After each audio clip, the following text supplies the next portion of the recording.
And so let's go right into what it is like inside right now, the committee room where Hunter Biden is providing this deposition, being questioned. He'll be questioned by both Republicans and Democrats.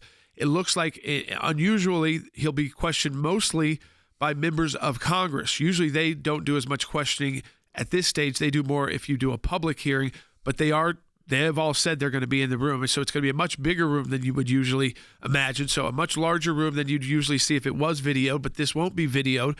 The difference is, instead of no video, we're going to get as an immediate transcript as possible. Could be tonight, because this could go 8 hours with breaks. So it could be late in the evening. Could be tonight, could be tomorrow. But they said their goal is no more than 24 hours. That's an agreement between Republicans and Democrats and the Biden legal team. So, Dad, it's a different kind of questioning than you'd usually see for a congressional witness who would probably just be talking to legal staff of the committee. So there are a couple differences. What you're used to seeing in the external, when you see the video, when you see it on, a live hearing, a big hearing, or a big hearing, is you have 5-minute statements by the members and then some questioning. This is much more structured. I want to take you inside the committee room. This is structured much more like a deposition in a criminal case or a civil case, where you're actually asked questions that are then answered. So it's not a lot of grandstanding. Now, the lawyers will interject. Hunter Biden lawyers will interject. Abbe Lowell will interject if he thinks something's inappropriate, if he thinks it's subject to Fifth Amendment privilege, if he thinks it's outside the scope of the congressional standard is legitimate inquiry. That's when you can look at this. So it's a much more, I would say, it's less TV and more substantive. Right. That's what the idea is. Can you get evidence from him relevant to this issue? Here's the question. There's going to be no video, so we're going to have the transcript.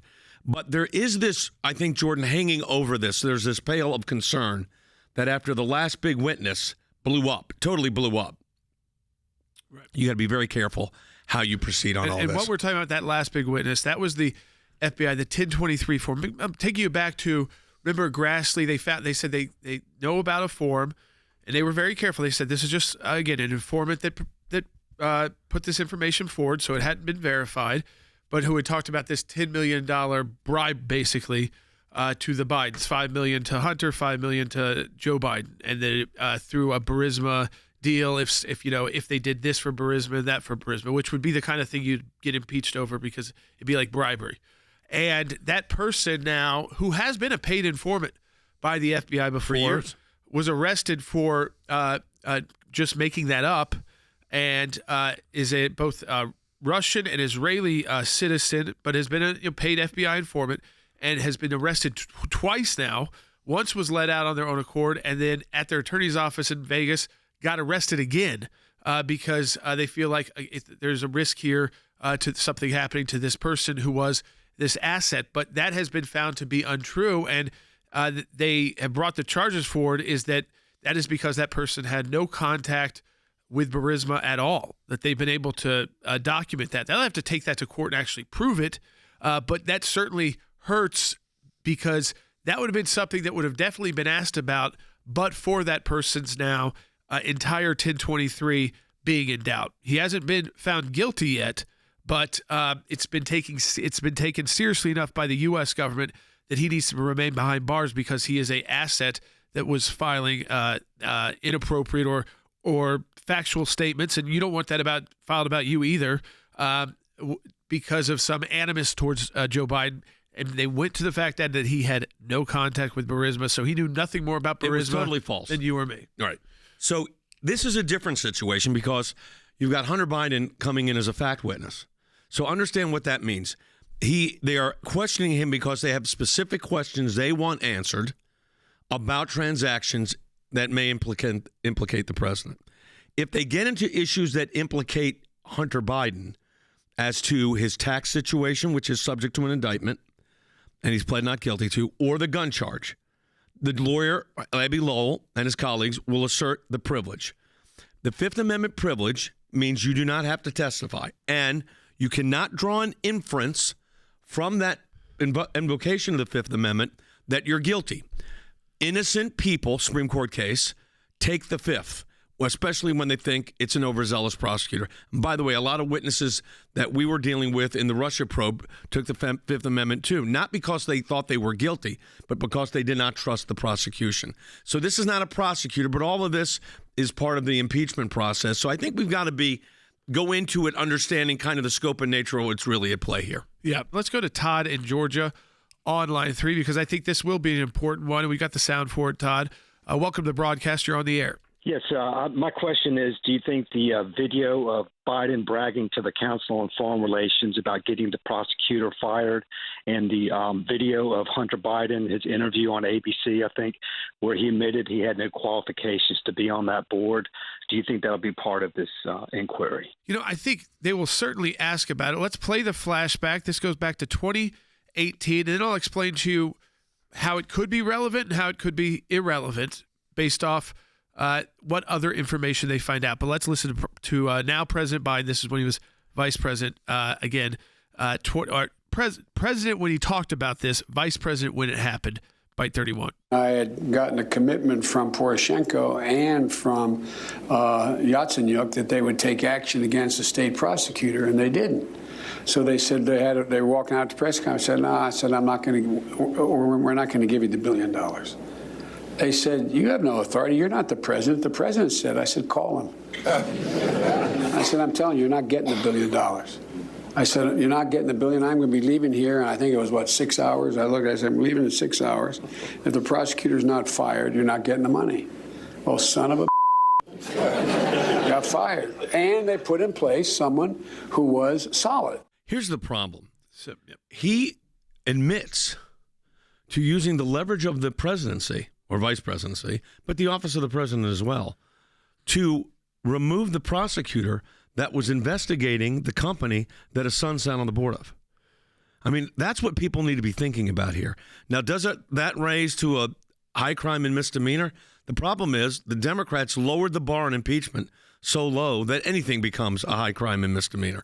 So you got to tie it to, you have to tie that $1 billion and the firing to something that financially benefited Joe Biden. Correct. Or benefited his family. And yeah. That's what the investigators have to find. And they have not found that yet. I mean, there was question about, some people said he wasn't doing enough on Burisma. Others have said, no, he was fired because he was looking at Burisma too much. It hasn't been finalized. There has not been a final determination of fact of whether or not he was fired.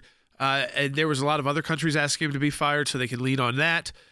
But can you connect it to Joe Biden benefiting personally, or Hunter Biden or the Biden family benefiting financially, personally, by having that prosecutor fired? That's how that would have to, if you're going to get an article of impeachment out of it. Does it all sound kind of, yeah, it does. What do you think is going to happen? I think that the 1023 hit was not good, and I think I kind of agree with a lot of people out there, which is that they are upset with a lot of the Biden policies. I think that, could you take what he's done at the border almost, and what they did to Mayorkas instead, and flip that to Biden? You're also getting late in the game here. I mean, this is kind of like the 14th Amendment case not yet out by the Supreme Court. At some point, the voters are really focusing on the next president, and they're going to make decisions based off where the economy is in the next few months, and not so much on these issues. Now, if there's a full impeachment trial in the U.S. Senate, which is not likely, which again, House investigators they're not like 100% like they were with Trump, like they're getting to that. Right. I mean, if they feel like they're going to look like laughingstocks bringing over these articles of impeachment, well, so far they won't have the votes. Well, so far, I mean, the situation with the 1023 was devastating. Yeah. There's got to be something. Can I say this to our audience? Yeah. And you said it. I had been warning about that, Jordan, for how long? 2 years? Yeah. That watch it, because all the 1023 is a witness statement, and they could say anything. So that ended up being nothing. First of all, I just really don't understand how the Democrats can deny this corruption that's happening. We've seen the text exchange from Hunter saying, I'm sitting here with my dad. He's using his dad. And then we see payments to Joe Biden for some sort of loan, and they can't figure out how to push back and say, here's the loan. We don't even know what the loan is about, but clearly Joe Biden is getting money for a loan. Those two things right there show corruption. Now, if the Democrats want to say Washington, D.C. is full of corruption and this doesn't rise to the level of a high crime. That's a different argument because everybody's corrupt and this is not that corrupt. That to me is what I'm hearing out of Washington, D.C., is in the scheme of things, in the scheme of all of corruption in Washington, this doesn't rise to that high of a big deal. Like using your dad's name if he's a senator or vice president or even president to get deals being done, and throwing it on the phone or having him show up at a dinner every once in a while to shake people's hands and take a picture. That's a normal practice, even though there could be conflicts there, and it doesn't rise to the level of impeachable offense. I mean, I think to be honest, Rick, right now, the Republicans handled it the right way, which is by instead of the way Democrats rush to impeach President Trump, they're taking it step by step. They're making sure they can ask the people the right questions, and if they don't think they have enough information to take to the U.S. Senate, I don't think they will. I think that. Again, they will expose as much as they can, and if they are stonewalled and we're getting too close to the election, which we're already starting to get pretty close to the election, that they're not going to come up and look like as ridiculous as the Democrats did in the first impeachment against President Trump and then the second impeachment against former President Trump. Look, I think what the Republicans have done very successfully is expose the hypocrisy of Washington, D.C. We all see the evidence there. And to have the media and the Democratic operatives say, well, this doesn't go to, Joe Biden directly. And most people outside of Washington are like, look, this may be a Tuesday in Washington, D.C. This is an occurrence that happens all the time, but this doesn't happen in the real world. You don't use your dad's name when your dad is the vice president of the United States to scare people into submission. And so I think the corruption has been exposed. We all see it. And what we're seeing from Washington is a collective yawn that they're really not that serious about corruption. That is what the American people need to see and hear.